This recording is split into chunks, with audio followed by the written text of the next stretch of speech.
A ver, ve. A ver, corre. Look. Oh, you dog.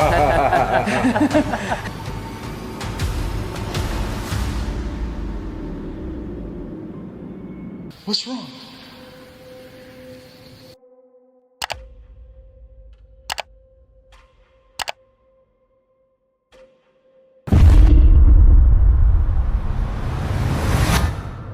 On October 31st, 2025, Nikki Delventhal, creator of a van life and adventure channel known for exploring remote places with her dogs, arrived in Virginia City, Nevada.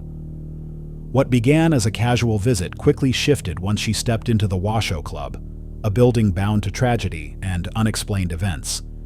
She planned to spend the night inside, unaware of how heavy the atmosphere would become. She started her day in the Silver Terrace cemeteries, walking past graves marked by the hardships of the Comstock era. Many belonged to miners and young families who had survived only briefly in the unforgiving conditions of the old frontier. But despite these ultra wealthy and the miners knowing, it was still happening, and they kept these operations running. Now, these ultra wealthy would pour millions back into these operations to keep making more money. And where would they send all of their money? It was called the Millionaires Club, also the Old Washoe Club. Now, this wasn't just a social club only for elites. This was a place where a lot of sketchy deals were going on. There are tales of suicides, missing people. There was a brothel. But not only that, this is the freakiest part for me. This is also where they stored dead bodies in the winter. They had a room they called the crypt, and until spring when the ground thawed out, that's where they put them. Honestly, it is no wonder that so many strange things still happen around here. So although the mining has stopped, it seems that the eerie past continues to linger on into today. All right, you guys ready? Snap magic. Back to town. Virginia City during the day. And you guys, what a treat. It feels like you hopped into a portal and stepped right into the 1800s, and everything looks and feels the exact same. So before our nighttime activity, we're gonna do a little exploring, and then it's spooky time. The quiet weight of that history followed her as she left the cemetery behind. Inside the Washoe Club, bartender Trish described years of seeing a shadowy figure near the bar, along with the eerie sense of being watched even when no one else was around. After 1875, that's when the Millionaires Club took over.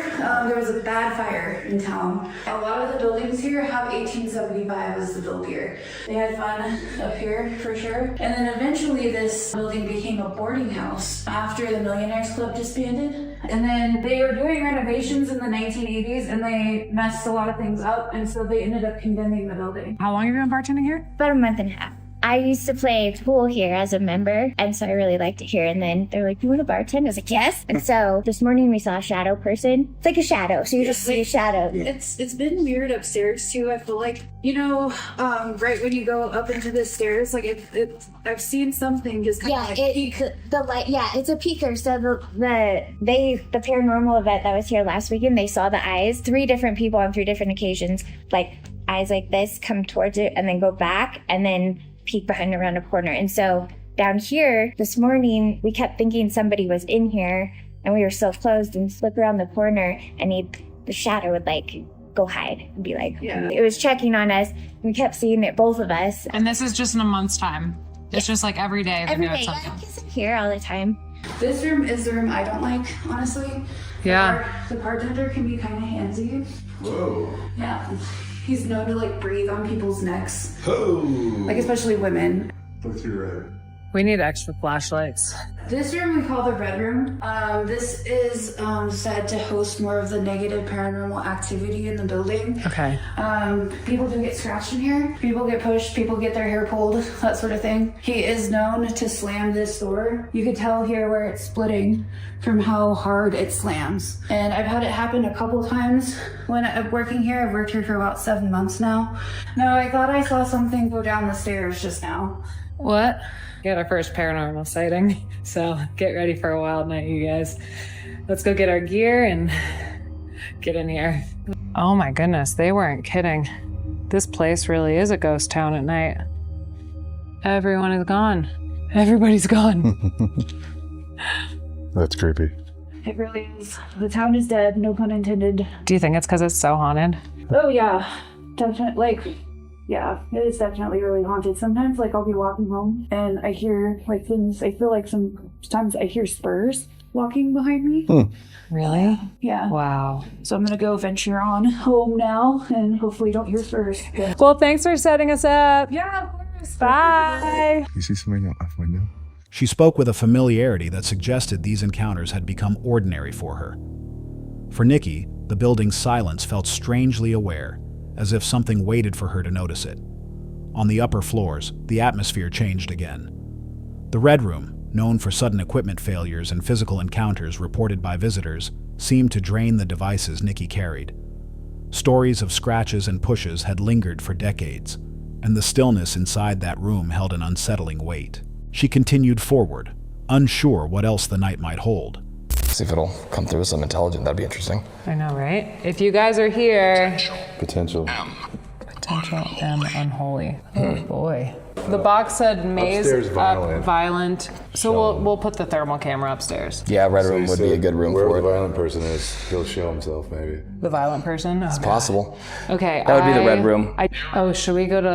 Should we set up the thermal cam first since it told us to? Yeah. Okay. Wow. I'd love to go first. Sure. Now the Red Room, is that back here? Go to your right and then go down this hallway. Go straight back and then you'll take a right. And then go straight back to that far wall and then turn right again and then you'll go straight back and you'll end up in the Red Room. All right, Justin. Oh. What? It said scratch. He said scratch 5 creek. Scratch? Scratch. As we're getting closer to the room, people get scratched in. It started going Yep. crazy, right? Said like Yep. words in a row. Which, the Red Room? Oh, you dog. Beneath the main level, the crypt offered another piece of the town's buried past. It had once stored bodies during harsh winters, when frozen ground made burials impossible. The walls carried the memory of epidemics and unclaimed remains, and the nearby spiral staircase, built without nails, stood as one of the strangest remnants of the club's long history. Later, while Nikki and Justin moved through an upstairs room, a chair shifted slightly. It went unnoticed at the time, but viewers later pointed to the moment at 3847, where a figure appeared briefly behind Justin before vanishing. No one recalled anyone standing there. The discovery only deepened the uncertainty surrounding the night. When darkness settled, Nikki rested on the first floor with her dogs nearby. Sounds carried from the upper levels, thuds, faint movement, and the tension of a building that never truly slept. Camper remained alert, fixated on the doorway as though something unseen had drawn his attention. By morning, they packed up quietly, grateful to step back into daylight. Some viewers insisted the noises were natural shifts of an aging building, while others pointed to the fading equipment and the figure behind Justin as hints of something beyond explanation. The line between history and the unexplainable blurred more with every detail. If no one was behind Justin, and the dogs reacted to something no one else could see, what still lingers inside the Washoe Club after night falls? Whatever the answer is, it remains somewhere in those rooms, waiting for whoever enters next. Hold on a sec. If you're enjoying this so far, make sure to hit that subscribe button. Let's continue.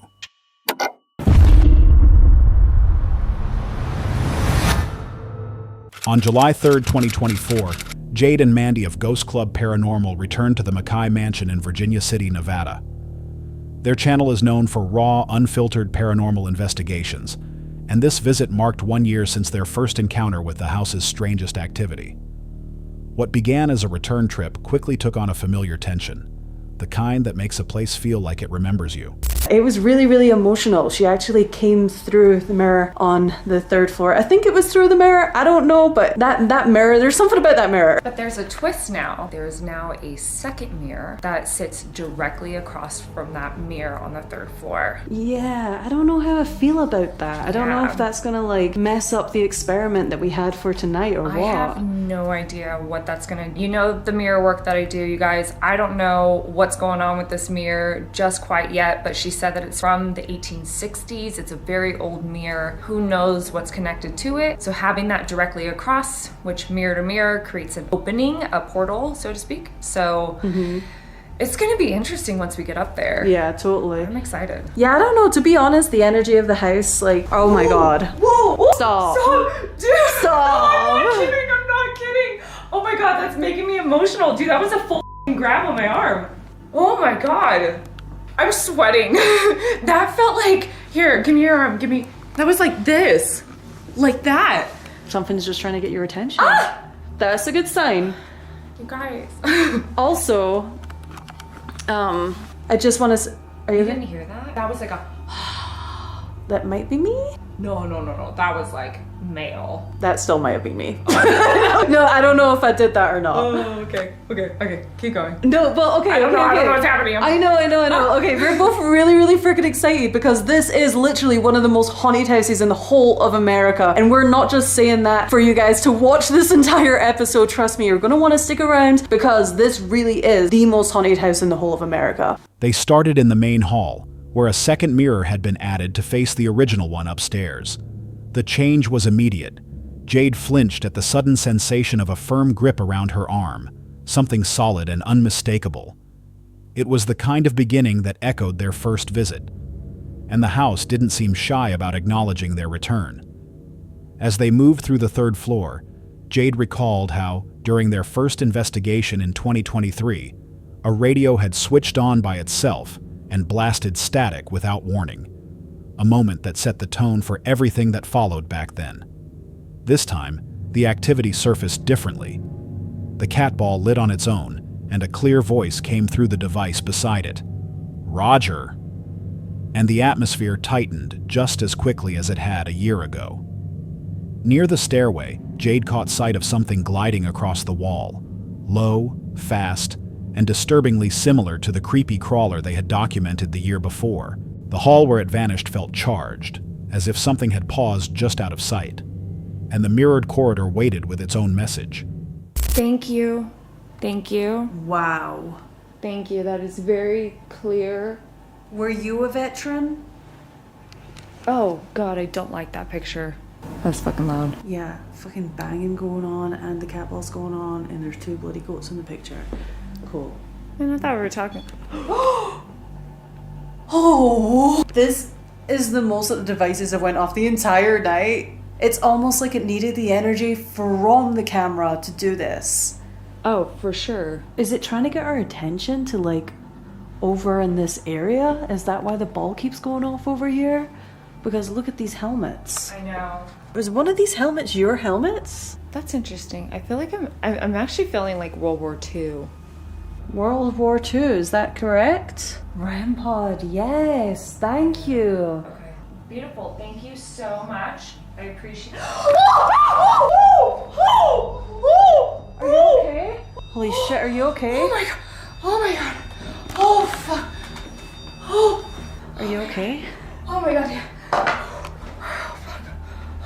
What the fuck happened? Dude. Oh my god. That scared me so bad. What was it? Oh my god, dude. Somebody just fucking yanked me back as hard as I've never been pulled like that ever. So sorry. That scared the fuck out of me. I just heard like big footsteps upstairs.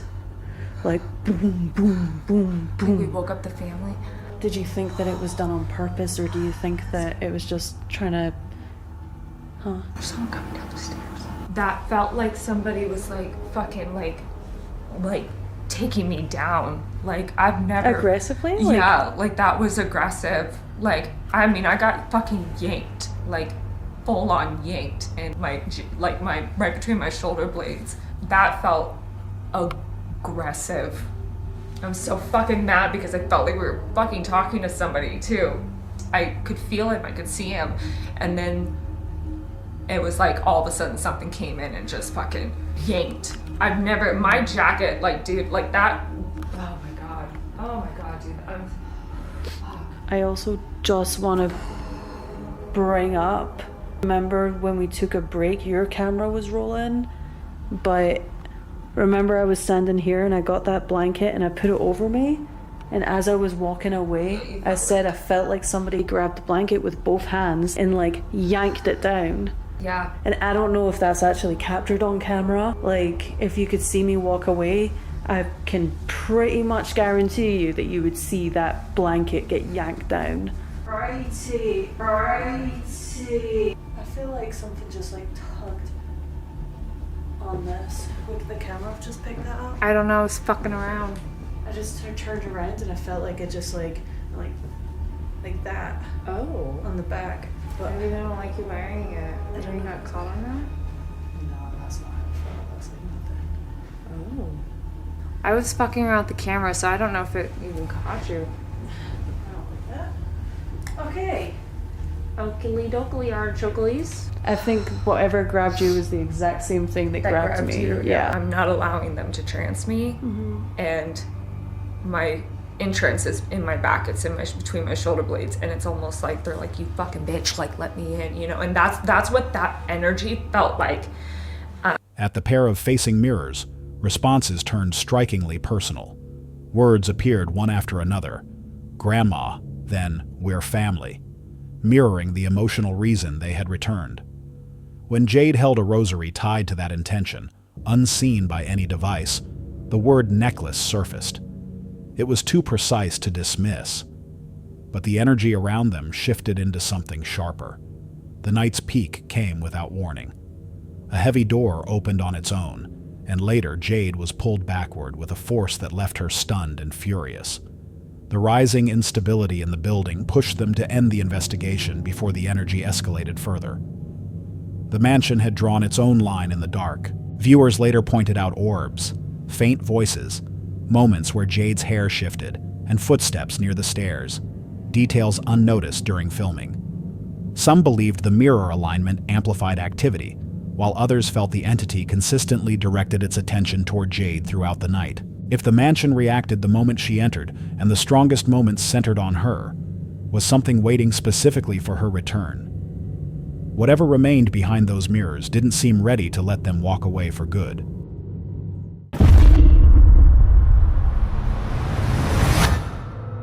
On November 17, 2025, Franco of Franco Travels returned to the abandoned asylum, a place tied to hundreds of deaths and a long-standing reputation for strange activity. His channel is known for exploring dangerous, forgotten locations, often alone, except for his dog, Chocolata.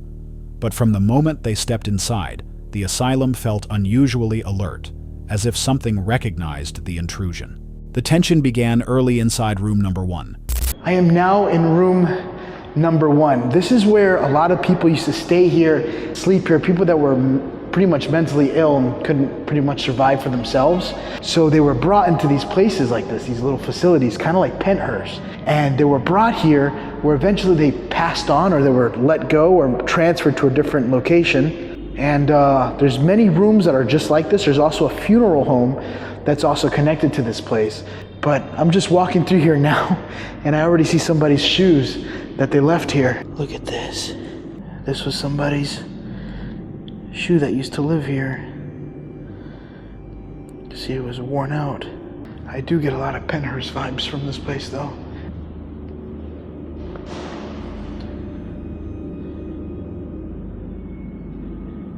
I just heard a loud bang on that door. I think that could probably be Chocolate.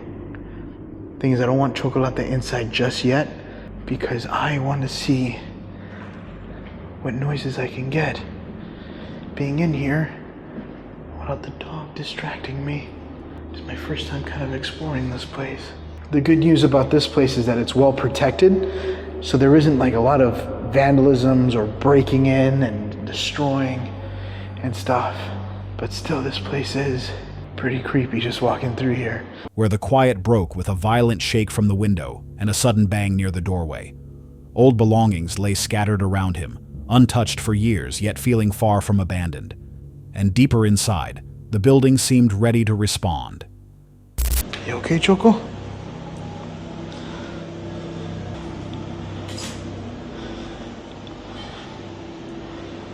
Look at all this. There's a lot of prayer that went on here. Look, there's some more stuff here.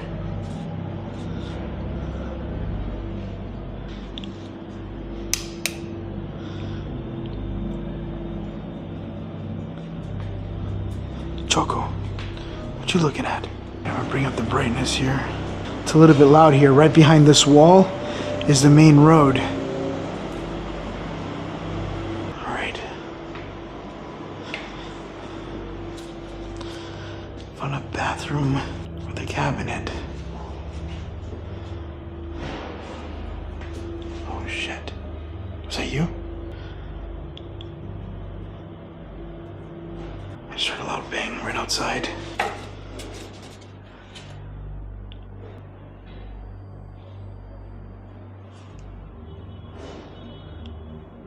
That's probably coming from outside.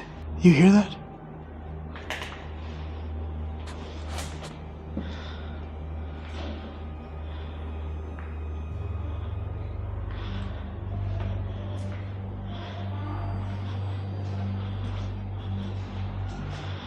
Alright, there doesn't seem to be much back here. So at this point now I'm gonna head a little bit further out of this area. There's way too many noises coming out. Come on, Chocolate. That was right in front of me. Was right in front of me. Chocolate heard that too. Oh fuck. Alright, I'm gonna get out of this area. What is this called? Sala de terapia fisicia. Therapy. It looks like somebody's medication. Alright, so I'm gonna shut this place up here. I definitely heard what sounded like something hitting the window. I'm not sure what that was about. Come on. There we go. There we go. Alright. Look. Oh, what the fuck is that? Choco! Come here. You saw that? The dog's just staring outside. I know the curtains are moving, but that looked weird. It looked like something was touching the curtains. Come here, Choco. Oh shit. Just heard a noise outside again.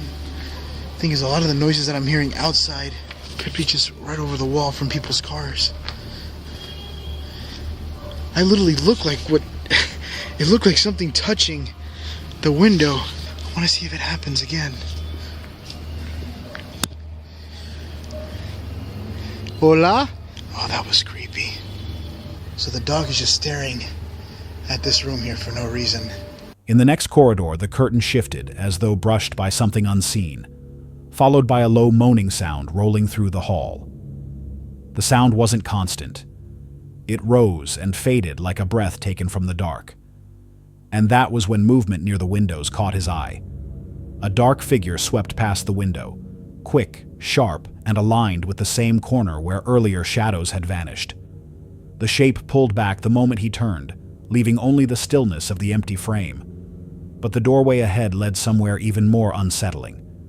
Inside the hospital area, Chocolata rushed forward before freezing. That's a cute dog. What the fuck was that? That's a cute dog. What the fuck was that? That's a cute dog.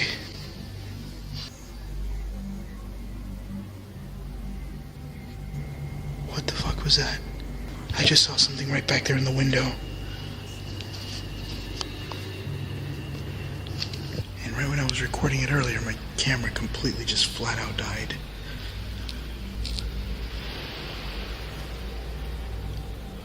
What was that?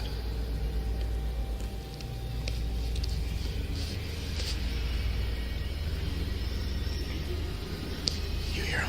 Choco.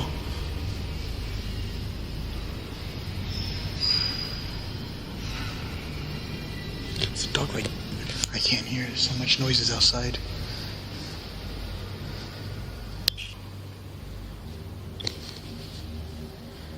Chocolate. I'm actually nervous to come in here. I'm gonna turn on my IR. Choco.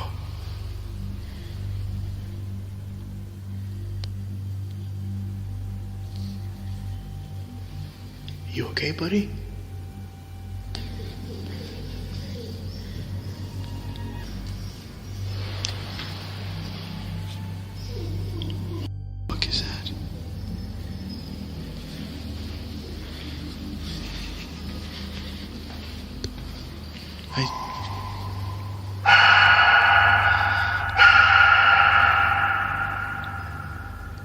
Chocolate, come here.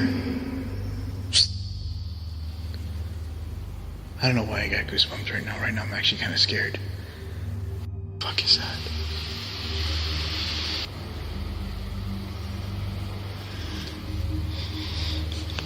All right, hold on. Oh, wait a minute.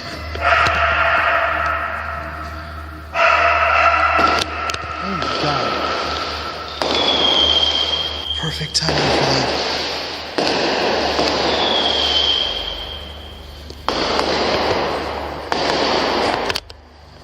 That was like a whole build-up.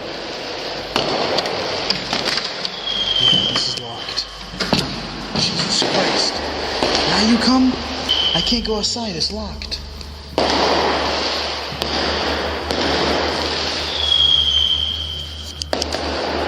Right now, the dog is just going crazy about something in the room over here.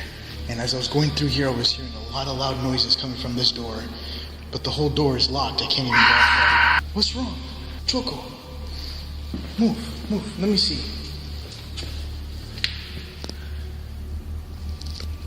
There's nothing here. Let me see what's in here. I got something.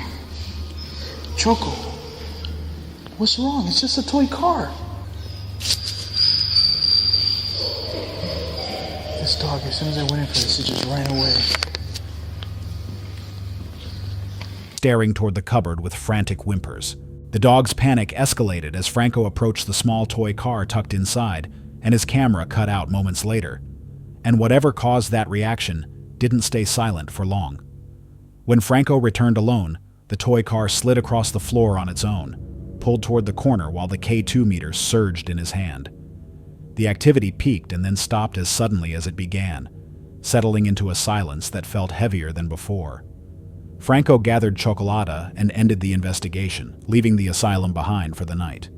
Viewers later pointed out details he didn't catch: a figure behind the window, marks in the dust near the toy car, faint laughter, and shadows pulling back from corners.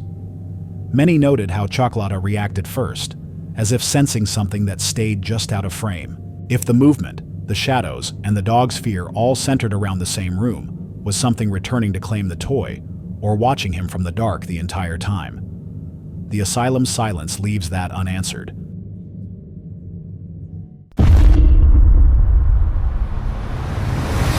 On November 30th, 2020, Alberto Del Arco returned to one of Mexico's most unsettling abandoned country homes, a place long rumored to hold the spirit of a drowned little girl. Joined by psychic Luisa Cardenas, he set out to explore the shadows that locals refused to approach. On his channel, known for its deep dives into paranormal phenomena, this investigation would become one of his most disturbing yet. The moment they crossed the threshold, a sharp noise echoed through the house. ¿Escuchan como si alguien estuviera caminando arriba? Ajá, como pasos. Ajá. Mira, aquí hay otra habitación, Alberto. Pero no, donde se sienten las energías es en la parte de arriba. Arriba, aquí está tranquilo, ¿verdad? Sí, de hecho esta habitación se siente mucho más tranquila que aquella. ¿La sienten? Como sí, diferente. Aquí se siente está mucho más tranquilidad, paz. Ok, ¿subimos? ¿Dónde fue? Fue arriba. ¿Arriba? Ok. ¿Quieres comunicarte con nosotros? Ven, no te vamos a hacer nada. Estamos aquí para ayudarte. Hay muchas habitaciones aquí. Hay un olor raro. No sé, es humedad. Abajo se escuchó algo.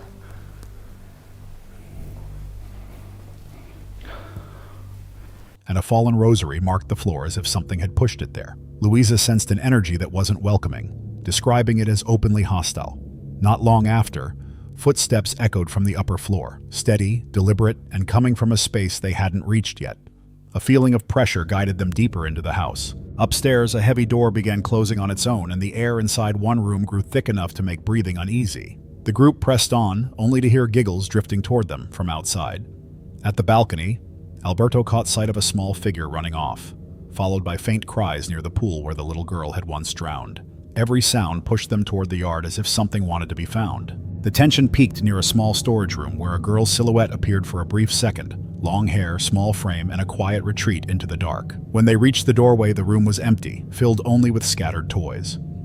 A soft laugh rose in the air just as Alberto spoke, lingering long enough to make everyone freeze. The group could only stand in silence, aware that whatever was there had been watching them the whole time. Luisa explained that multiple spirits lingered here, and the girl's presence was one of innocence rather than distress. She believed the child didn't understand she had passed and continued treating the property as her playground, responding to anyone who entered. If the girl was only seeking company, then whose darker presence moved around the house with her? And more importantly, what did you notice in these moments that the team might have missed?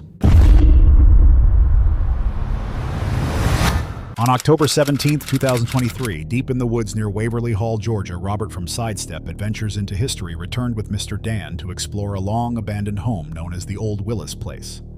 Their channel usually uncovers forgotten buildings and traces of Southern history, but on this visit, something inside the empty house shifted the atmosphere into something far less predictable. As they approached the Old Willis Place, the first clues of its age emerged. A collapsing stone wall, weathered steps, and an old fieldstone chimney that hinted at a structure older than the house itself. As they circled the property, another chimney appeared in ruins, built with a dry stack method rarely seen today. The mismatch between the house's architecture and its foundations suggested a deeper story, one that seemed to echo beneath the quiet surface of the woods, a notion that grew stronger as they stepped inside. Once indoors, Mr. Dan estimated the home might date back to the early 1900s, with renovations added decades later. I'm thinking that this was probably built in the early 1900s, and then sometime in the 1920s, 30s maybe, it was sealed inside. Sealed inside with tongue and groove flooring. You can see right there that the house was originally board and batten. I feel like this must have been an early settlement house or the site of one. I believe there might have been something here on this site before this was rebuilt, maybe. Both these chimneys just look like early settlement, especially that one that fell out there, being dry stacked. These were in use, of course, up until Mr. Willis, I guess, passed away. Right. We know that this house was vacant. Signs of habitation lingered. Whitewashed fireplaces, cutaway planks from a honey raid, and uneven partitions revealing rooms from different eras stitched together over time. Beneath the floorboards, a nearly petrified tree root stood untouched, as if preserved by the house itself, and deeper in the crawl space, a small brass-plated spoon surfaced from the dirt, adding yet another layer to the home's unfinished timeline. But the atmosphere shifted again when they moved toward the old well. Near the back of the property, to look down and see if there's anybody waiting on us down in the well of doom. Well of doom. It's just this has been a sleeved well, so. They put it down in an older well. Yeah. It goes over to there. See anyone waiting on you down there, Dan? No, I don't see anything that I recognize. Listen. All right, hold on. Let me get in position here. Get the light on. All right, ready. Here we go.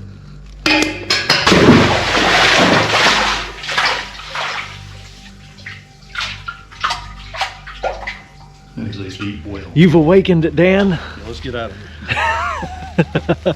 See, along this big beam right here, and there's the old board and batten would have come off that would have divided this like into one room, like Dan said earlier, and then like this was added on later, which still doesn't add up to the age, or what looks like the age of the chimneys. And I'm gonna pass this back to you, Mr. Dan. I'm gonna try to crawl over there where those Coke bottles are. So I can get the fire rubs out of my face.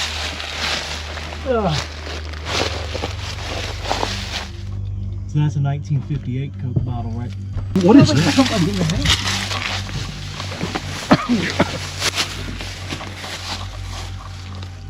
Oh, that's weird.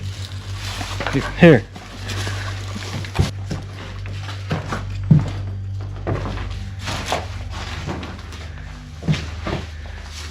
That is strange. You heard that, right, Dan? Yes, I did.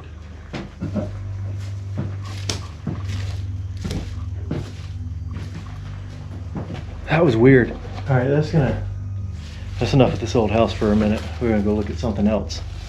Hello? Robert dropped a brick into the well to gauge its depth. Soon after, while inspecting beneath the house, he heard an unfamiliar sound above him. Mr. Dan confirmed it moments later, a noise felt rather than interpreted. Then came another, sharper and unmistakable, like movement across a floor that no one stood on. Their reactions were immediate and unfiltered, ending the exploration as they backed away from the crawl space and decided it was time to leave. Many viewers believed the sound resembled footsteps crossing old wooden boards, while others argued it could have been the house settling after years of decay. Whatever the explanation, the timing left a question hanging heavier than the silence that followed. If that sound wasn't the wind or the shifting frame of an aging house, then what or who moved across that empty floor? Let me know what you believe was waiting inside the old Willis Place.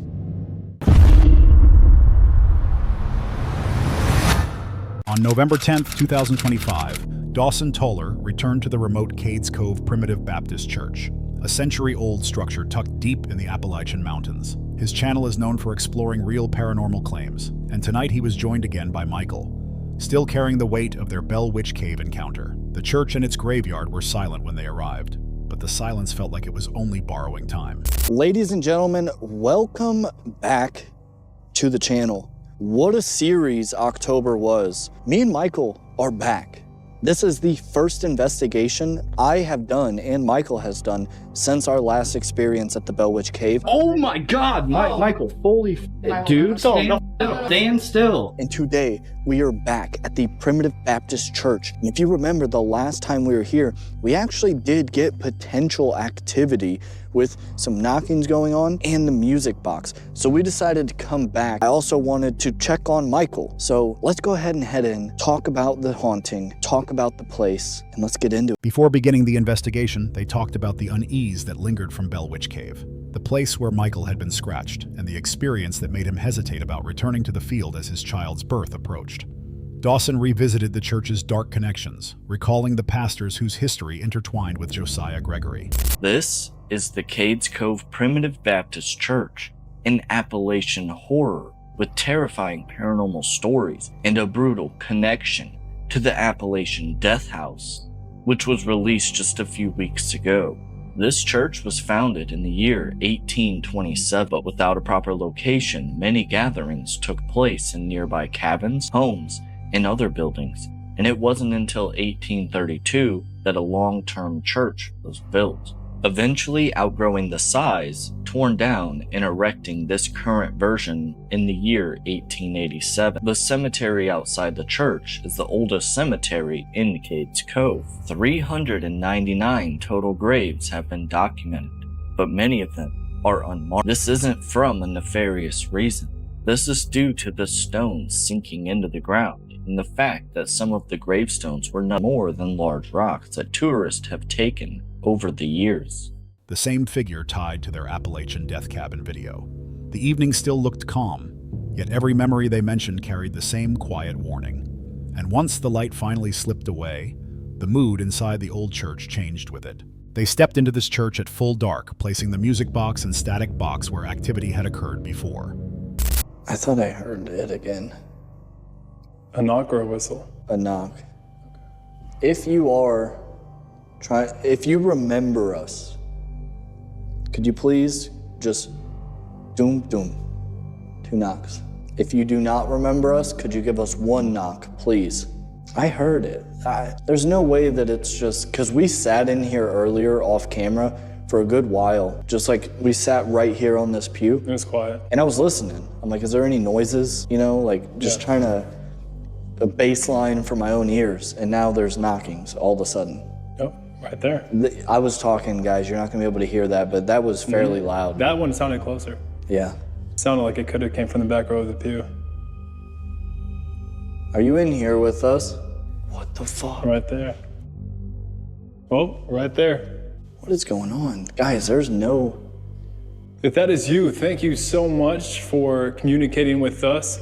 We invite you to come in and hang out with us and let us get to know you a bit better. If you really want to make your presence known, could you please help one of our devices go off and make some pretty music happen? The first knock came quickly, sharp and unmistakable. More followed, each falling into place like replies, reminding Dawson of the whistling Michael heard earlier. When they began the Estes method, the spirit box responded almost immediately. "You're back. Wanted here. You're here again. Each message felt as if something recognized them, as if it remembered their last visit. But the tone of the responses shifted when Dawson pushed the session further. When Dawson asked if anything from Bell Witch Cave had followed Michael, the spirit box answered, "I found." And later, as he tried to wrap up, it delivered a blunt final phrase, "I don't like you." No other device reacted after that. Outside in the graveyard, more sounds rose.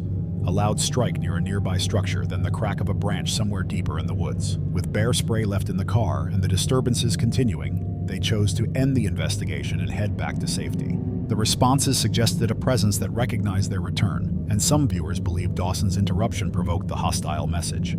Combined with the knocks and the movement outside, the church's long history seemed to echo back at them in ways they couldn't fully explain. If something remembered them inside that church, what else might remember their presence in the mountains? And after a message that ended with clear hostility, should they really come back? That's all for tonight's video. Which encounter gave you chills? Let us know in the comments below. Got your own experience? We want to hear it. And whatever you do, don't miss what's coming next.